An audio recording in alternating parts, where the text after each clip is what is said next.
दोस्तों, क्या आपने कभी सोचा कि बिजली की इजाद दर हकीकत कब हुई थी? हमारा ज़हन फ़ौरन थॉमस एडिसन, निकोला टेस्ला या अलेजेंड्रो वोल्टा की तरफ चला जाता है।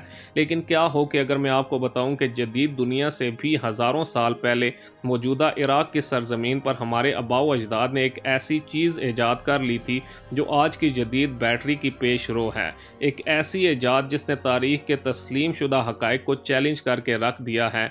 इस ईजाद का नाम है बगदाद बैटरी। दोस्तों, ये कहानी शुरू होती है सन 1938 में, जब इराक के एक गांव में खुदाई के दौरान जर्मन आर्कियोलॉजिस्ट विलियम कोंग को एक इंतहाई गैर मामूली चीज़ मिली। ये एक सादे से मिट्टी के बर्तन का टुकड़ा था जिसके अंदर एक तांबे का सिलेंडर था। इस सिलेंडर के अंदर एक लोहे की सलाख थी। इसके ऊपर एक बटन की तरह की चीज़ लगी हुई थी जिसे बाद में असफाल्ट यानी तांबे का बना हुआ पाया गया। ये चीज़ तकरीबन 2000 साल पुरानी थी जिसका ताल्लुक पार्थियाई या सासानी दौर से बताया गया। इब्तदा में तो इसे एक मामूली बर्तन का टुकड़ा समझकर रख लिया गया, लेकिन कोंग के ज़हन में ये बात गर्दिश करती रही कि आखिर इस अजीबो गरीब ढांचे का मकसद क्या था। दोस्तों, कुछ साल बाद कोंग ने एक हैरान कुन तजवीज़ पेश की। इसने कहा कि अगर इस मिट्टी के बर्तन में कोई तेज़ाबी मादा डाला जाए, जैसे कि सिरका या लीमू का रस, तो ये पूरा ढांचा एक इलेक्ट्रोकेमिकल सेल यानी एक बैटरी की तरह काम करेगा।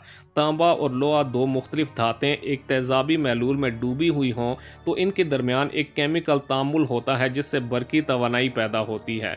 तांबे का सिलेंडर कैथोड का काम करता है, लोहे की सलाख एनोड का, और तेज़ाबी महलूल इलेक्ट्रोलाइट असफल्ट की टोपी इस बात को यकीनी बनाती है कि लोहे की सलाख सिर्फ तांबे के सिलेंडर से ही राब्ता करे, ना कि बाहर की किसी और चीज़ से। मुख्तसर ये कि ये एक सेल था जो तकरीबन 1.5 वोल्ट तक की बिजली पैदा कर सकता था। दोस्तों, अब सवाल ये पैदा होता है कि आखिर इस कदीम तहजीब को बिजली की ज़रूरत क्यों पेश आई? तो इसका सबसे मकबूल और काबिल फ़हम जवाब है इलेक्ट्रोप्लेटिंग, यानी किसी भी धात पर कीमती धातों की एक पतली सी तह चढ़ाना। मुमकिन तौर पर इस बैटरी का इस्तेमाल सोने और चांदी के जेवरात और मुजस्मों पर सोने की एक बहुत ही बारीक परत चढ़ाने के लिए किया जाता होगा।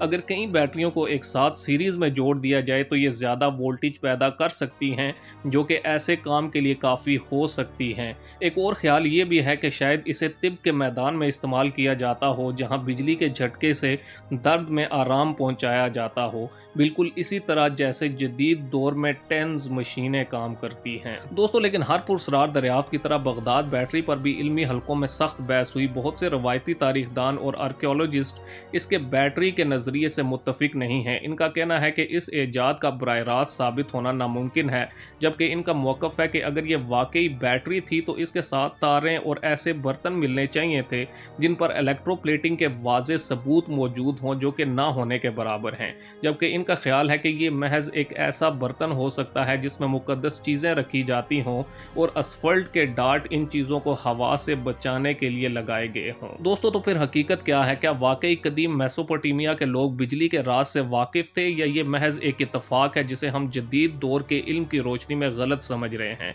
असल सच्चाई तो शायद वक्त के दबीज़ पर्दों में हमेशा के लिए दफन हो चुकी है, लेकिन बगदाद बैटरी हमें एक अहम सबक ज़रूर देती है, वो ये कि हमारी तारीख़ हमारी सोच से कहीं ज़्यादा पेचीदा, जदीद और पुरसरार है।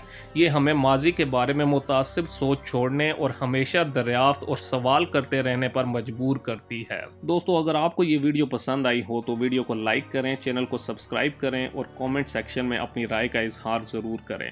अगली वीडियो तक के लिए अल्लाह हाफिज़।